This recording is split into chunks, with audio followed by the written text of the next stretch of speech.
Hello friends and viewers, मैं राजेश गुप्ता आप सभी का स्वागत करता हूं मेरे चैनल जिसमें कि हम यूजी लेवल पर अंडर ग्रेजुएट लेवल पर केमिस्ट्री से रिलेटेड जो टॉपिक्स हैं उनके वीडियोस आप यहां पर देख सकते हैं। इस चैनल पर आप प्लेलिस्ट में जाकर के फेज रूल है, स्पेक्ट्रोस्कोपी है, स्ट्रक्चर एंड बॉन्डिंग है, ऑर्गेनिक नेम रिएक्शंस है, इनसे संबंधित जो वीडियोस हैं उनके आप देख सकते हैं।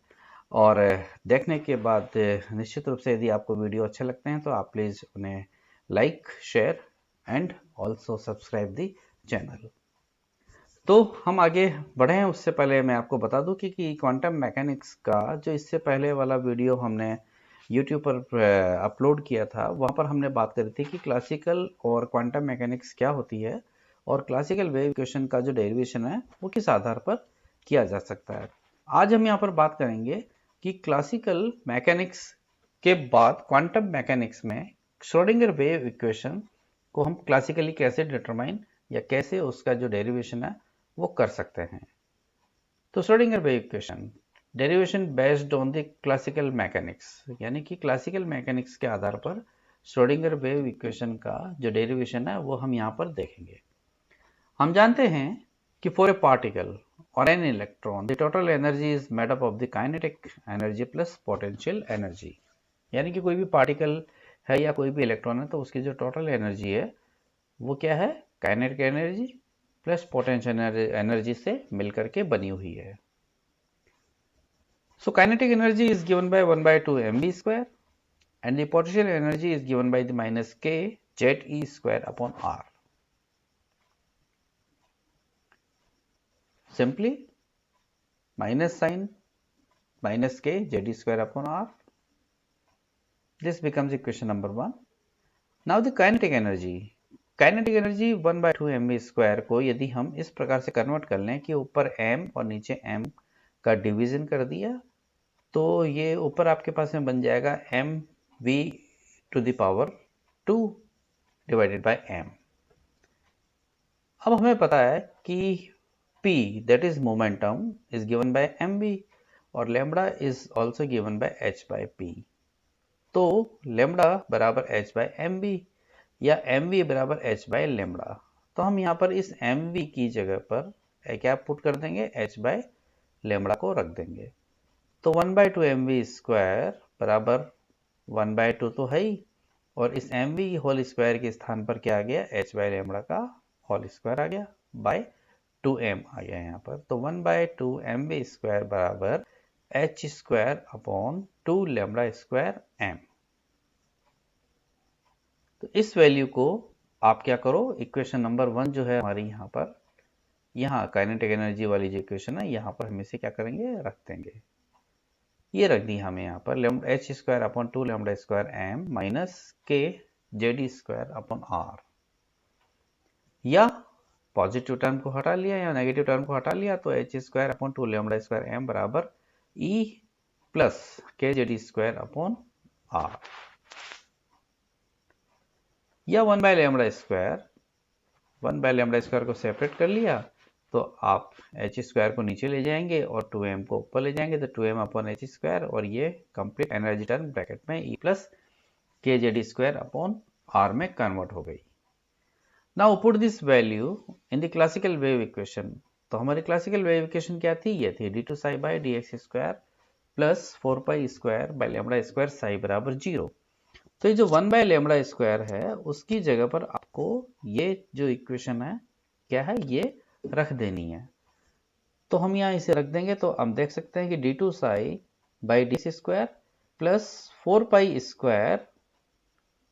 स्क्वायर और साई तो था ही यहाँ पर, और 1 बाय लैम्बडा स्क्वायर की जगह पर आपने क्या रख दिया, ये रख दिया 2m by h square E plus K Z E square upon r बराबर 0। इसको सिंप्लीफाई किया तो 4 2 8 pi square m h square psi को हमने इधर की तरफ लिख दिया तो d2 psi by dx square plus 8 pi square m by h square E plus K Z E square upon r psi बराबर 0। अब ये जो इक्वेशन है, ये इक्वेशन क्या है, अभी वन डायमेंशनल है, यानी कि जो इक्वेशन 2 थी लास्ट स्लाइड में वो क्या है, वन डायमेंशनल है। So for taking account for all three dimensions, तो यदि इस इक्वेशन को हम तीनों दिशाओं के लिए काम में लें तो इसे कन्वर्ट हो जाएगी del two psi over del x square plus del two psi over del Y square plus del two psi over del Z square plus 8 pi square M upon H square E plus K Z square upon R psi बराबर 0। अब यहां पर important है Laplacian operator का use करके हमने इस पूरी टर्म को कन्वर्ट कर दिया डेल टू साई, जहां पर इस डेल टू का मतलब है del two over del x square plus del two over del Y square plus del two over del Z square is known as the Laplacian operator del. Del two psi plus 8 pi square M upon H square in bracket E plus K Z square upon R psi बराबर 0, या फिर ये जो equation है, क्योंकि हमें पता है कि पोटेंशियल एनर्जी V बराबर minus k Z square upon are होता है, ये हमने यहाँ पर मेंशन कर रखा है। This is known as Schrodinger wave equation.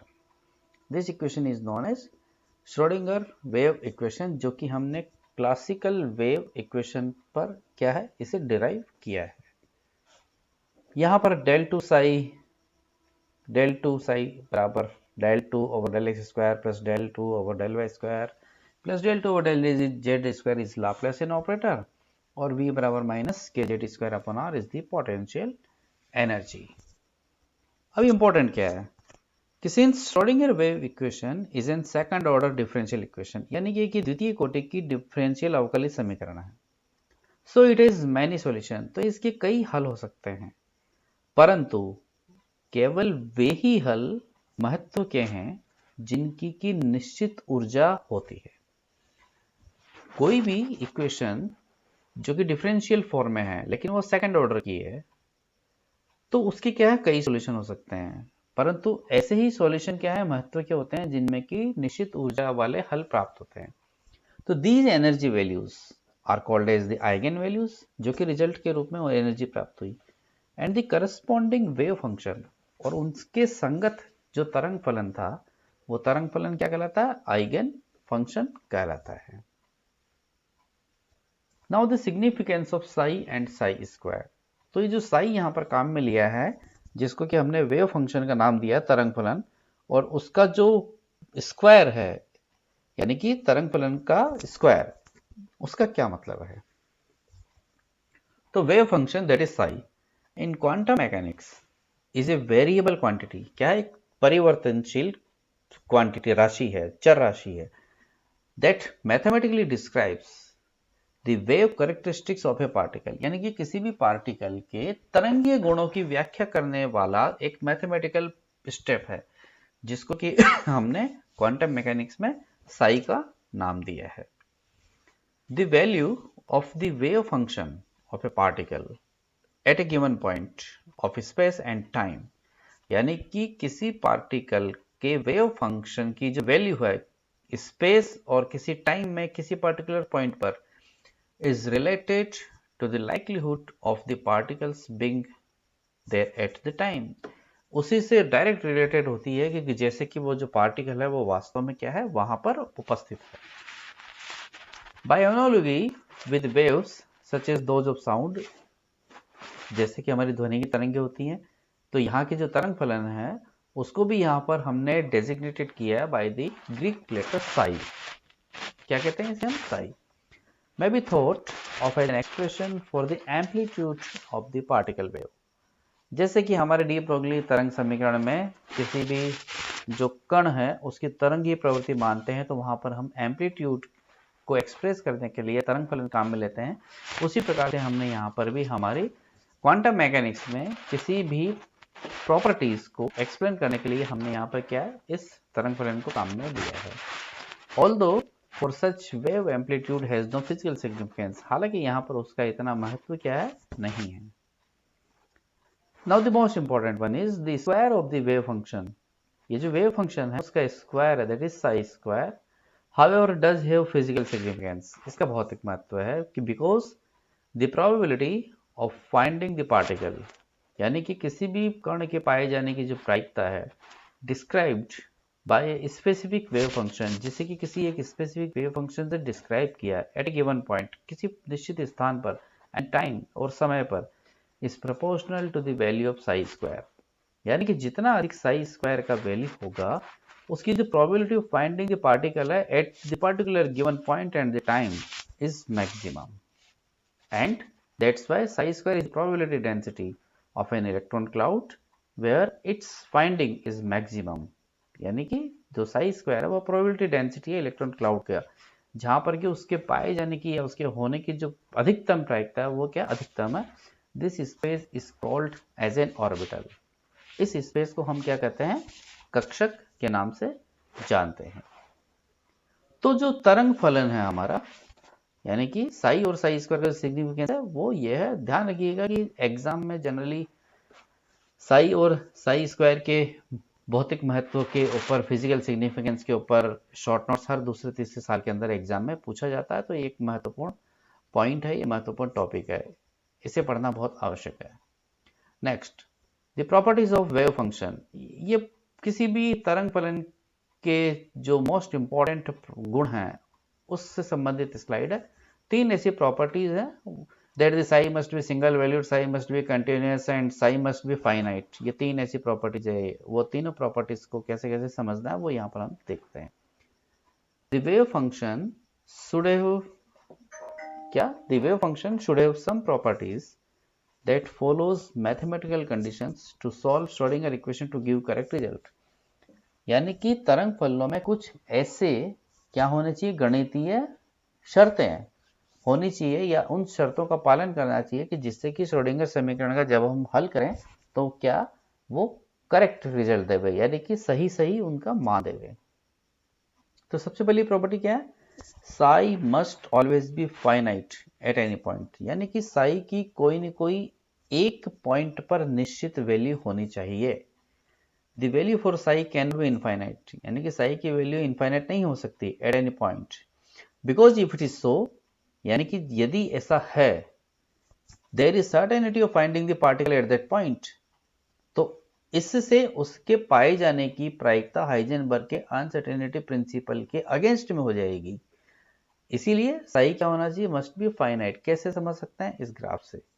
जैसे आप देख सकते हो कि ये साई है और ये एक्स है, तो आप देख सकते हो कि साई की वैल्यू पर्टिकुलर, मान लिया जैसे एक पॉइंट है, तो इस पॉइंट पर यदि हम ऐसे एक्सट्रापोलेट करें तो हमारे को एक निश्चित रूप से वैल्यू प्राप्त होती है।